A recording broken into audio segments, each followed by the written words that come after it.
I'm Brian Ascot. Yes, you are. My name is Tony Westwood. And we're going to use this as an opportunity to talk about what we think is important in pop culture at the moment. So, first thing we thought we'd talk about tonight is American Airlines. Yeah. Oh, sure. Or do we want to start with Hankerson? What's more interesting? Let's start with something really stupid that I saw on the news today. Okay. Okay, come on with it. And you guess you guys don't necessarily need to have a full background story because, again, this is something that's kind of stupid. But you guys are familiar with these stupid challenges that are made up by people, usually teenagers, suburban teenagers who clearly don't have a lot of things going on in their mind. It was the ice bucket challenge was different because that was actually helping something. And then there was the Cinnamon challenge? oh yeah, that. Mm-hmm. And then there was the. But what did that help? No. Oh, okay. But I mean, there's those challenges that actually are working towards something that actually helps something, right. And then there's challenges that just people just do for clear stupidity.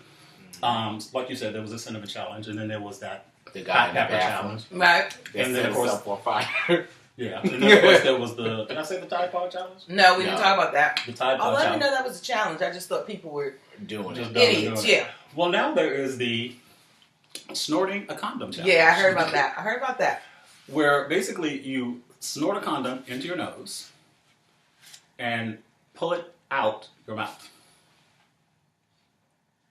Okay, so the problem that I have with that is... You have a problem with that? Really? I do. I have a problem with that because people apparently have problems wearing condoms and yet they want to snort them up their nose and pull them out their mouth. Well, I'm assuming they're using fresh ones. Could you imagine if it was used? I don't know. Put it on your man part and use it for what it was intended. Exactly. You know, loose. But you know what always amazes me? Who comes up with this crap? Like anybody. Somebody really bored with a whole lot of time on their hands. Evidently, because I've never looked at a condom and thought about, oh, how nice would that be to snort it up my nose and pull it out my mouth. mouth? Yes. Watch this video. It's gonna be rough.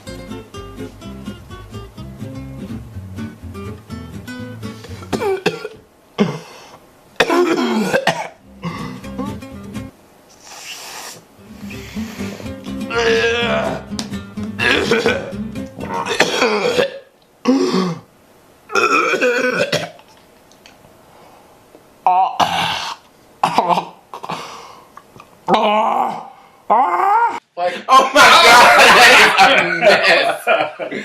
I could not imagine that. Told you. Hotmess.com. So I don't know if that's necessarily something we should be making the public aware of, that's the wrong thing to do. Condoms are meant for one purpose. Filling them with water and throwing them at strangers. I agree. Now y'all go ahead. Okay, so everybody has been talking about, I'm spitting and talking. Everybody has been talking about this latest incident at Howard University. And just so that people understand, we're filming this from Washington, D.C. Mm-hmm. And Native. New Jersey. Visitor. No, adopted. Mm-hmm. From the Turnpike exit. You don't know what exit you're from? Do you think I want the public to know where I live? Oh, you don't live there now. No, in New Jersey. No, I don't even remember. Oh, I think I'm 13A. New Jersey always talks about. Wow. Ooh, what I think The I'm New Jersey 13A. Turnpike, right? Yeah. Okay. Anyway. Y'all know 13A, next to the gas station. Actually, across the street from the airport, Newark International. Okay. Oh, you're really close to New York. I thought you were like more mid-New Jersey. No, I'm northern. Okay. You don't It takes me about 10 minutes to get Well, to the now city. you Oh. DC. You don't seem So as New York he is.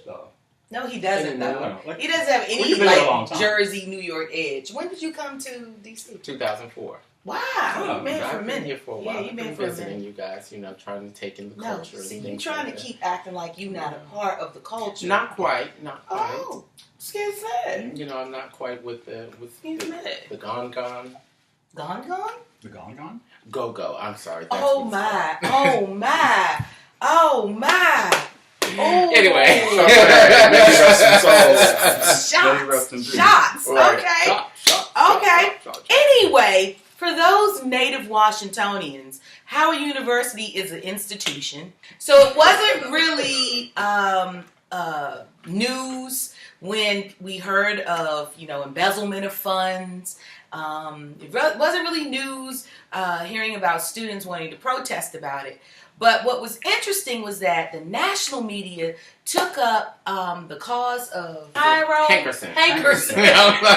Junior. Right, Hankerson Jr. Wait a minute. Tyrone Dickerson. Oh, you'll get that later. Right. So here's a little bit what we know about Tyrone. Is that he's being alleged to have absconded with... Absconded? Absconded. Oh, come on. For real, though? This what we doing? Well, absconded is a completely different thing. I said absconded. Yeah, but it's absconded. Those are two different things. Absconded with... He be sconding. $429,000 worth of Howard University donations. And, well, we actually looked at a Roland Martin interview today that kind of indicates that maybe that's not altogether true. Mm-hmm. Well, we didn't look at it. He looked at it because it was I a little looked long. at it. Well, you watched the whole thing? Absolutely. Oh, well, y'all... Okay, I'm sorry. I'm out of the story then. Exactly. First of all, shout out to Roland Martin. But it was 40 minutes. Your thing. It was 40 minutes. Let me tell you the problem that I have with it. Before we even go into all... The issue that I had was the gentleman who was representing him, who I cannot call his name. Walker. Okay, right. Didn't seem to know much about him. And then so I understood that, exactly, that's the face that I made. Turn so the people can see it. No, that's not quite. Oh, sorry. Because I'm thinking, I'm so used to... I'm sorry, I don't mean to cut you off, but what do you mean he didn't seem to know a lot about him? He he just hired him as attorney. He did not seem to know a lot about him, meaning that I'm used to, when you obtain counsel, you clue them in to what is going on. You give them the facts of what is going on. So he was talking about... First of all, are you going on like what you see on TV and you think that people get acknowledged? No, I'm talking about having obtained legal counsel. Yeah. Well, having worked with legal counsel, yeah. What they ask you prior to officially taking on your case, and then after taking it on, what you have to go through. Because the attorney seemed ignorant on what particular subjects on details in reference to the case. So when Tyrone said, I did work study, I studied abroad, I was on mock trial, when Walker referred back, he was like, and you said you were on mock trial, right? Mm-hmm. It was a lot of question. He was like, he was questioning him, where to me, you're in front of Roland Martin. Yeah. You need to be letting it know, these are the facts. Yeah. Not like I just walked into you today and I'm like, okay, so tell them your story and then I'm going to kind of chime in. Yeah. That's what it seemed like to me. Now, I do understand that, due to some research, that the attorney Walker is a family friend that happened to be in the city during the time that this whole story broke. A family friend of the Dickersons. Hankersons. Why y'all trying to make this man a part of my family? We not thieves and crooks in our family, okay? But yes. But they're also absconders. I will confess to that. So it was kind of strange to me that he didn't seem all the way together, as being the attorney, because if no one else, you have to know the facts. If you're standing up to represent someone, to ensure that basically his reason for being there was to make sure that he was not going to be trapped by Roland by any particular questioning, but he didn't have all the details, in my opinion, if Roland had asked a certain question, to really be able to refute intervene, right. But I just noticed that this was a portion of it was on Instagram today. When exactly did the story break? Maybe they didn't have time to get to know each other. So this story is about a week old. Okay. But we don't know when he started talking to this attorney. That's true. So because now you have to go back to find out the date that the story broke, because the way he was obtained was when the story broke, Hankerson was in class. He got notification via text message and social media that this blog article was out. He then called his father in Atlanta, Georgia. The father said, our friend Walker is in Washington, D.C. Let me call him. So it was like a quick boom, boom, boom. He notified, he said, now, son, you need to go see him. This was not the same day that Roland Martin did the interview. No, absolutely not. I think Roland did the interview like maybe 2 days later. Right. So even still, even if it was... When was the first time you saw it? It just came out. No, saw the interview came out. I was notified about the Roland Martin video over the weekend, and I watched it on yesterday. Okay, it came out. All the other stuff that was I don't know if it's necessarily attached to it, but everything else that seemed to be happening at Howard University seemed to be like more on the forefront from the way I was watching it in terms of what was being covered on the local news. Yes, because that is more of the issue. However, now they're trying to interject him. But I think that because of the evidence that has been brought forth, that local news media is not really going to touch him yet because they don't have the facts, they don't have the evidence that he has done anything. A lot of what we are seeing has been brought forth by information that was released by a student of Howard University. And it's getting a lot of coverage because of the protest that has since resulted from all of that controversy. So most of what we're seeing is via social media, not necessarily news coverage. Now, also, I mean, there have been a lot of things that have been put out there on social media about his own personal style, him walking around with Gucci briefcases and things like that. But nobody has ever said, like, well, does he come from money where he could possibly have obtained these things? He does not. So apparently... So the Land Rover picture that possibly could not be his or could be his? I mean, he's standing in front of it. He's not in it. Right. He's just standing in front of it. Well, so his excuse for that was that the picture was taken during Howard Homecoming. And he said just as many people are around in the city, there are people who rent those cars. There are alumni of the university who are in town. So, there are very high-profile people that are in town at that time and on campus. That was someone else's car, so he said. Okay, because someone doing a work study program obviously couldn't afford a Land Rover. On their own, I would say yes.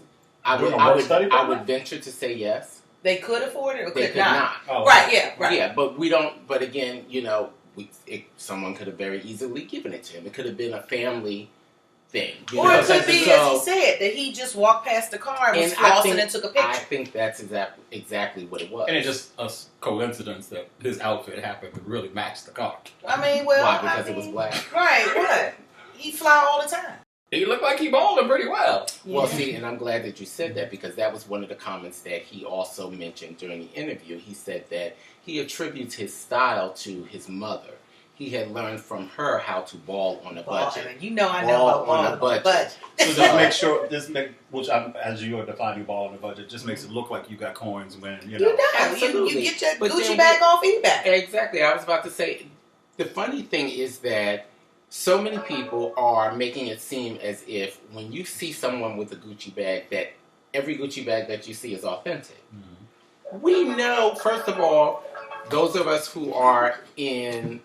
from the north, our major... Well, yeah, I mean, that's Canal Street. Exactly, it's Canal Street. Right. Down here, it's Tony Wesley's house. Oh! But, there are various ways of...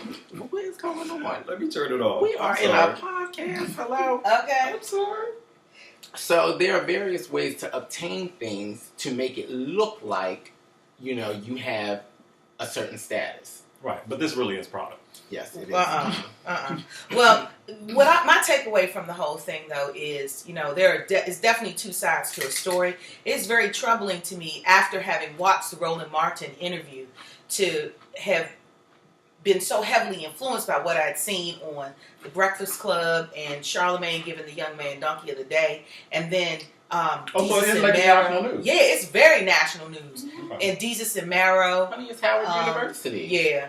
Yeah, and that's what makes me sad about that as well, because of the fact that it's a black institution, and having to now be associated with such a scandal. Right. It's very disappointing. But no charges have been filed. He's not No charges have been filed and see, at all. that is the thing that brings me, I guess I want to say, like a level of joy, is knowing that there are no charges filed, because then that means he actually has a chance. Yeah. Because before, like you, when I first saw the videos and all the social media, I was like, Lord, he is going down. Yeah. He is up under the jail. Yeah. He is messing with federal funds. Yeah. The FBI is coming after him. He is going to be done. Yeah. And he is a law student. Right, which is, So his career is ruined. However, most of the law firms that were looking to hire them, they have not withdrawn their offers. Right, because again, he hasn't been arrested for anything. Absolutely. He has not been charged for anything. Absolutely. None of the news media have accused him of anything, which says a lot to me. They just reported the story. They just reported that a scandal has taken place. Now, I personally have not seen this, because I don't watch local news on that regular basis. Mm-hmm. So the way they are reporting this on local news, it's been pretty objective. Absolutely. Okay, so they're not making it look he's like... not an issue. The reason why Hankerson's become an issue is because of the Breakfast Club and Desus and Mero. Okay. Honestly. Yeah. And, well, Desus and Mero did because report, they made more of a joke about it, so I assume the Breakfast Club probably did the exact same I thing. believe the Breakfast Club was first, and Desus and Mero followed. Okay, because... But then let me just say this, the initial blog post came from the website The Medium. Mm-hmm. And that's where the student uploaded all this. We have to look at the context of what's going on. And just like Hankerson said, this was an angry student. I believe. And he said, when you look at the population of Howard University right now, it is a group of angry students because they are angry about a lot of things. And I live just a few blocks from Howard University, so I'm like very close to the campus. Mm-hmm. I drive the campus every day, so I see what's going on. But you have to look around Christmas time.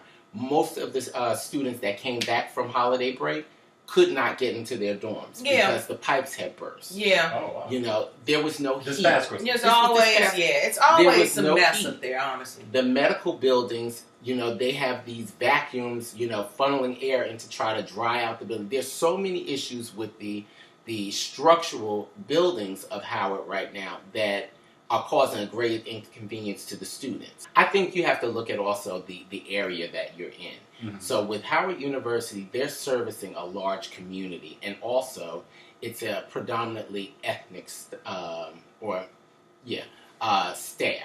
So a lot of African American people, Latin American people tend to go to Howard University because that's where they feel they will be treated, as opposed to going to Georgetown or some of the other hospitals. Mm-hmm. So it is like one of those places to go, and they are always very busy. Mm-hmm. So they do run out of space, in their emergency waiting room and all these, the places where you think you would be treated like had you gone to Georgetown, you would be in a room. So I just think that there's a great inconvenience to a lot of the students to go back to that, and the students are blaming the president of the university right now. And so that is where the anger is coming from, and that's why Hankerson is saying he believes he's at the center of this whole thing because of his relationship with the president. Because he works directly with the president, or they have some kind of friendship? No, well, the thing is that Hankerson worked in the financial aid department for 4 years of undergrad. Mm-hmm. During the first year of law school, they are not allowed to work because of the rigorous studies. Mm-hmm. So he was not able to continue on working. But however, he was a very high-scoring student, so he was actually the commencement speaker. So he is very, I'll say, well known by the president. Having worked in the administration building for 4 years, the president knows him. Mm-hmm. Having done a lot of things on campus, the president knows his name. So they're linking these things together. And then, of course, we know that right off from face value, there seems to be mismanagement of funds at Howard University when you look at a lot of different things that have taken place.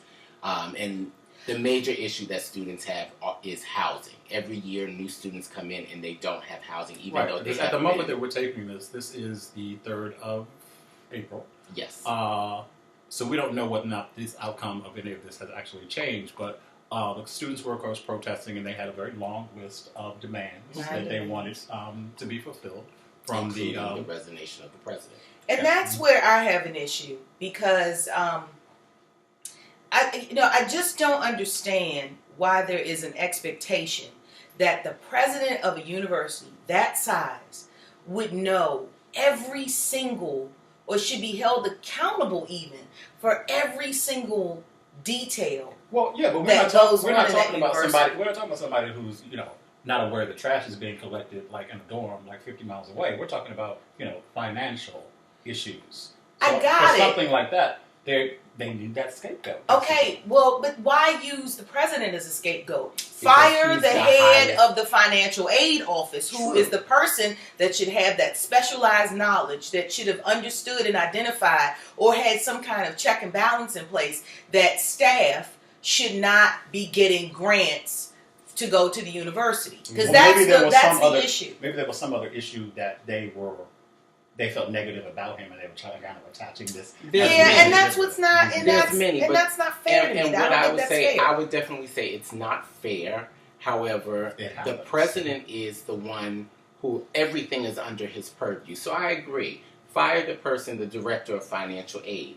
But also, because there are so many other things that link with finances, that's why I believe they are really calling for his resignation now, because they're saying, this has happened under your watch. But it's happened under every Howard president's watch. And really. Remember this, the independent audit was done by Howard from a third-party company in 2016 that lasted to 2017. They removed 6 people from the financial aid department. No one was ever notified. So that adds who should be notified? That adds to... Notified about what? No one was notified why these people were removed, or that there was even an issue in financial aid. Because mind you, there are so many students who were denied. That should become public. Absolutely not. That's a human resource issue, and any company will tell you they don't have to discuss. It's not public knowledge to discuss human resource issues. That's true. However, when you say so many students were not able to get financial aid, and it's because of a mismanagement on the behalf of the university. And like you said earlier, the best thing is to get ahead of the story. It would have been, I think, the best in his interest to say, hey, we just discovered this huge issue here. I'm not even sure how this happened, but this is how we plan to rectify it. This is what we've done, and this is what we're going to do moving forward to ensure that these things do not happen in the future. But I think he said that. This is the president. He said that, though. He said that when?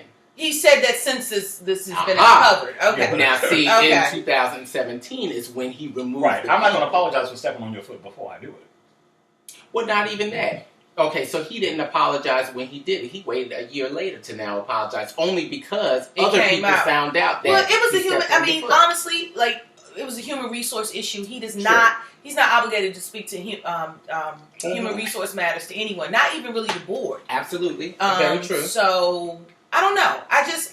He would be somewhat obligated to the board. I mean, it's the board. He has an obligation to notify the board that funds have been absconded. Right. The names of the people and all that kind of stuff. That's a human resource issue, and he doesn't have. And the fact that he decided to fire them, he didn't have to clear that with anybody first.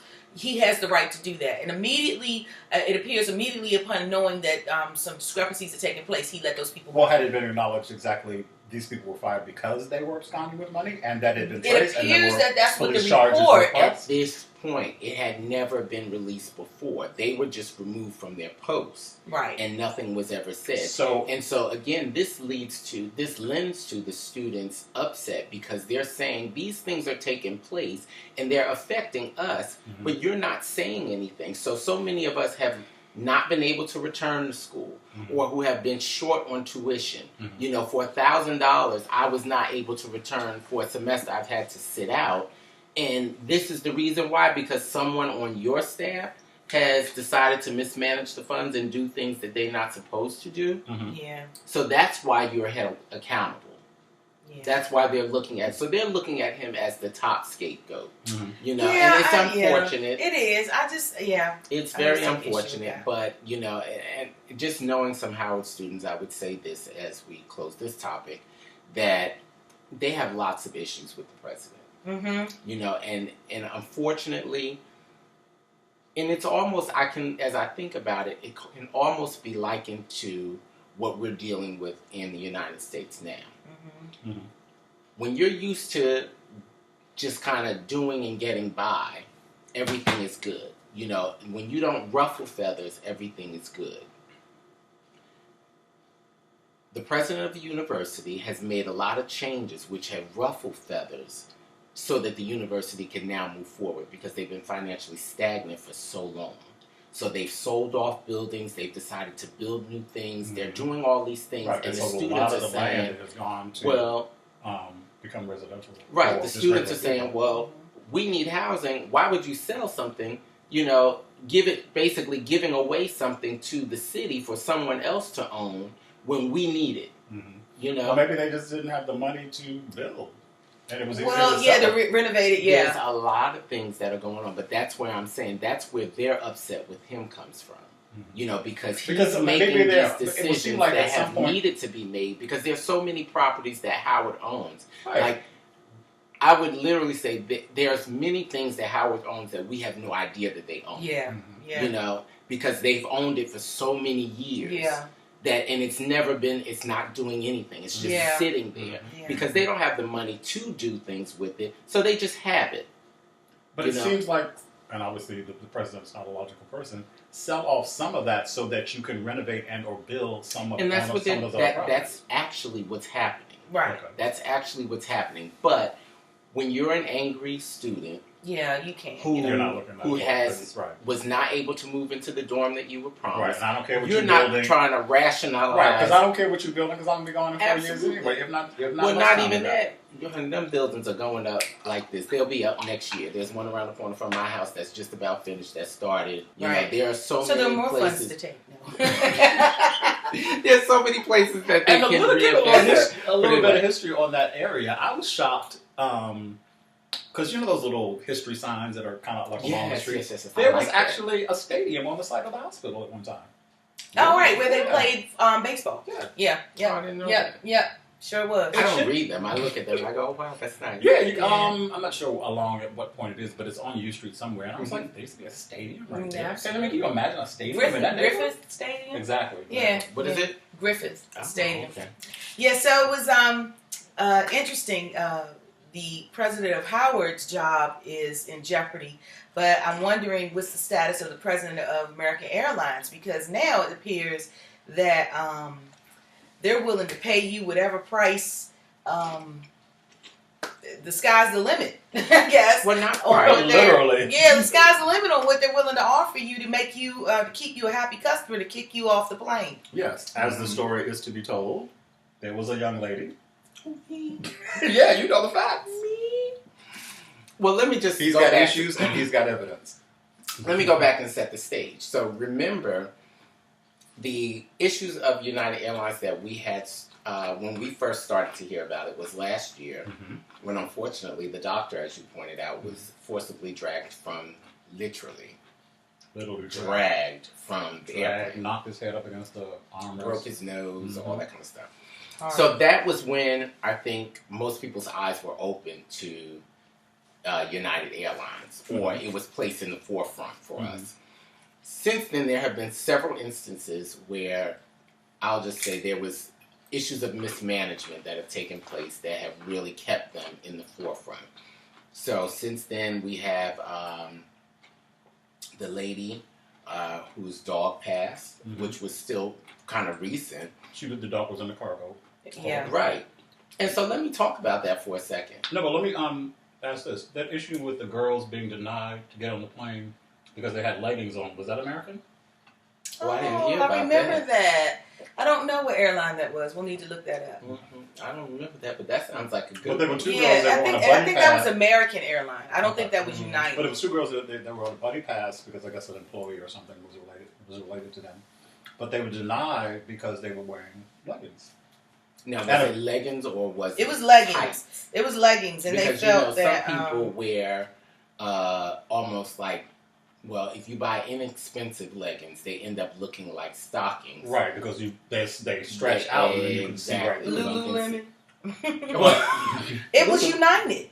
Was it? It was United. Girl, United, y'all going down, girl. It Y'all was going United. But down. the thing is, according to what the airline stated, is that if you fly on a buddy pass, you are basically representing the airline, even though Themselves. the passengers, Right, true. even other passengers don't know that you're not, that True. you are, because you're just in your regular clothes. But you have to follow the same criteria. I could go with that because with a buddy pass, basically you are in buddy of an employee. Yeah. Even though nobody else is going to know that you're on a buddy pass. Right. I can go with that though. Well, I go with that rationale, I Right. should say. So there was a lady with the dog, Right. which unfortunately. Put in the cargo area. Yeah, let me Right. tell you, did you guys see the interview for that? No. They interviewed the dog? No. They interviewed the mother and the daughter. Can we see that real quick? Sure. Let's pull that one up. He was a really special dog, and it's just sad how the way he has to just leave. For 11-year-old Sofia Ceballos and her mother Catalina Robeldo, Coquito, a French bulldog puppy, was a part of the family. Llevamos a todos lados. Está bueno, le pagamos. We took him everywhere we went. On the United Airlines flight from Houston to New York's LaGuardia Airport Monday, Robeldo put her dog in this carrier, but struggled to get it under the seat in front of her. The family says a flight attendant insisted the bag, and Coquito inside, go in the overhead bin. My mom's like, it's a dog, he can't breathe there. And she's like, it doesn't matter. She felt the dog and she put him up there. The family says they heard Coquito barking for 2 hours. Then he stopped. They wanted to check on him, but say they couldn't. We tried, but there was a lot of turbulence and we weren't allowed to stand up. When the flight was over, they found Coquito had died. A fellow passenger posted this photo of the puppy saying, my heart broke with theirs as I realized he was gone. My mom was crying. She was screaming there, looking at him. In a statement, United says this was a tragic accident that should never have occurred, as pets should never be placed in the overhead bin. We express our deepest condolences. All right, so as we just kind of saw, you noticed that the daughter did most of the talking. So now this was a key point in the whole thing to me because apparently the mother, or I'll just say seemingly, it was like as if she did not speak English or she didn't speak English very well. Mm-hmm. Because I was wondering, why would not an adult be able to stand up to the flight attendant to either say, no, I'm not going to do this, or we have a problem. You know what I mean? So apparently the daughter told the flight attendant twice, which she confirmed, she said at least twice, that there's a dog in the bag. So the flight attendant, going back a little bit, they put the bag on the floor, and they said that the bag was oversized. So the bag had to then go in the overhead compartment. Now, the interesting thing is, when you fly with a pet, you have to have an FAA-approved carrier. Right. Which is supposed to be a standard size to fit underneath. Now, some are a little bit larger, but it was soft-sided, so the sides could have... Right. The flight attendant, in my opinion, now as I'm thinking about the story, if the mother doesn't speak much English and the young girl, and she looked like she was about maybe 9 or 11, and she's like, no, I have a dog in here. And the flight attendant, she's going down the aisle and she's trying to close the just thing, want to get the flight going. Yeah. Your bag has to go in. It's a little dog. Ma'am, your bag has to go in the top. Puts the dog up there, and they said during the first hour of the flight, they could hear the dog barking. Like faintly. Horrifies me. And then she said, after a while she didn't hear. So she thought the dog had gone to sleep. Oh, Jesus. But we know that, in that part of the cabin, there is really no air circulation, no air flow. No, because there's no reason for it. So unfortunately, the dog passed. So that was God, that's horrible. Yeah. The way the dog had to suffer like that. Yeah. But I don't understand. If it's in a dog carrier are usually transparent.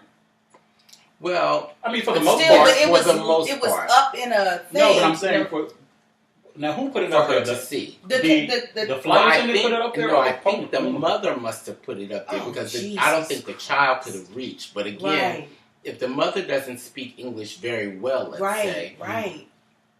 Her listening to the attendant just saying, put the bag up there, she's like, what am I going to do? But see, the thing that's confusing to me is that if I'm telling you to put that bag up there, then I should be able to see that bag and see that there's a living creature inside. Well, it depends because some bags have flaps. So, like the bags that I use, they have flaps on the side because I like my animals concealed when I because you don't want travel. people to see them. Yeah. It's completely covered? Well, no. So, like the ends are open. Right, I've seen ones that have the ends open and then some that have like the top of them open.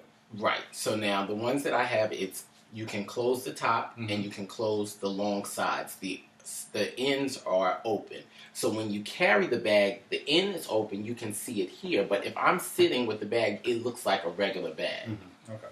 And I do that purposely because I like to take my dogs various places where they may not yet be allowed. I think the flight attendant in that situation, she was not trying to listen. She wasn't. But you have to think, when you fly, are your flight attendants necessarily being really engaging or attentive to you when they're closing or when they're trying to take off? It's about closing those overhead bins, getting from the front to the back, making sure you have on your seatbelt because they have to get off at a certain time. According to the FAA regulation, they have to be off the ground at a certain time. Right. So they are not playing and they're not trying to hear anything extra. And that's how I feel that she took from the girl. She was just like, girl, please put your bag up there. We're trying to go. Yeah. Yeah. And the daughter, Does she still have her job? The flight attendant? So, as of right now, yes. But United Airlines said that they were thoroughly investigating because at the end of the flight, when the mother took the dog down and the dog was deceased, the flight attendant was like frazzled, like, I have no idea, like, why is there a dead dog in there? So that's where they're saying there had to be some kind of disconnect in communication. It was. You can see what what happened. I can't see a flight You can attendant see what being- you Right. I mean, you're so mechanical in those instances. All you're thinking about But is I don't like, care. because She they should come lose down her the line job. and they're pushing those things She down. should lose her job. Well, I think, unfortunately, for the sake of United, that she has to. Yeah, she absolutely should lose her job. They have to put forth the front that certain things will not be tolerated. Just like in any of the other instances, I think, unfortunately, people have to understand that there are ramifications for the decisions that you make. And because There's always residue. Because she didn't listen to the child, she didn't try to listen to the mother, whatever the situation was, that particular thing happened. The same thing with the doctor. That thing happened. Also, there was another case where the African American doctor, where the guy went into cardiac arrest on the I didn't plane. know about that. Yes, this was a while ago. Yeah. He went and he had the issue on the plane, and they were saying, "Is there a doctor? Is there a doctor?" So the African American lady got up and she was like, "Hey, what's going on?" And the flight attendant was like, shoot her no, where are your didn't credentials? believe that she was a doctor. Exactly. Right. So Yeah. there are ramifications for the things that they do, and they have to understand that there are. Okay, so now let's talk about the bringing latest. Forward, a gentleman is on his flight, and he is receiving his food. He puts up his tray table. His partner or neighbor puts up her tray table.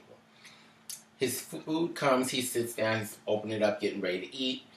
The lady sitting next to him decides that she wants to put her feet up on the tray table. Crazy. So he's looking at her like, man. Doesn't make sense. I'll say, now again, these people are smart because let me tell you what they're doing. Everybody is realizing that if you take to social media, you can, the sky's the limit. That's right. He instantly started going on YouTube. He started tweeting exactly what was going on. And he was like, I cannot believe this girl done put her feet up on the table. Then he said, so he was trying not to be confrontational because he asked her to put her feet down. She said no. He tried to motion a flight attendant with his eyes, like, come over here, look at what's going on. Yeah. And the Because flight he's on the inside and she's on the... Yeah, he's on the outside and she's on the inside. Oh, I she thought was he had the window seat. Okay. She was by the window. Okay. And it was just two. So, it was just a two. I think they were in first class. I don't think so. Oh, really? It was another seat because that was a comment that she made. Okay. And so it made me wonder, but I'll get to that point. Okay. So it was, once he finally got the flight attendant to come over, she's like, yes, can I help you? He's like, yes, I'm asking this young lady to take her feet down. She will not take her feet down. So the flight attendant says, ma'am, can you take your feet down? No, it's not enough room in this area. Yeah, I'm trying to get comfortable. So he said, well, if you take your feet down, there's enough room underneath the tray table. Yeah. No, it's still not enough room. You know, so the flight attendant tries to coax her to take it down. She was like, well, I'll take 1 foot down. And he's like, but I'm trying to eat. So the flight attendant goes away and comes back with a voucher for her, gives her a voucher and says, we'll give you this voucher if you take your feet down. And the voucher was for how much? I think the voucher was for $2,000. No, it was for $1,000. It was the offer was for $1,000. Okay, so then which will take you not a lot of places, but no, that's at least 3 places. trips. That's at least 3 trips domestically. No, I'm saying in terms of the other one. Oh yeah, yeah. But the interesting thing was, he said to her, he said, "Okay, so he's looking like you got one for me, right? Because I'm the one that had to notify you about this issue. Oh no, we're not accommodating you because we're accommodating you by making her put her feet down. Right. Now, but in all although fairness, sounds really unfair, but at the same time, it kind of makes sense because you're giving her incentive to do it. Well, no, because now I've had to endure. First of all, this has become a situation because she decided to put her feet. Who puts their feet up on the tray table on the airplane? Right. First of all, I have a problem with people put their feet up on the table, period. Okay, look now, don't ask me to go pick up items. Sometimes I have to go to hair and makeup. Don't ask me to go pick up items and then get mad when I go pick up items. I thought you were just going to the bodega or something. No, I told you we're not going to no bodegas. Chips and sauce at the bodega. No. This is show 1. Ooh, that was good. Yeah. This was show 1 of... Well, see, that's not a good sign. And we don't even remember the name. First Amendment Residue. First Amendment Residue. Here we go. First Amendment Residue. Right. Anyway. Sean's not going to do it. He's not participating. You know, I'm looking up my... tell you, the news is always pumping. I love it. Yes, exactly.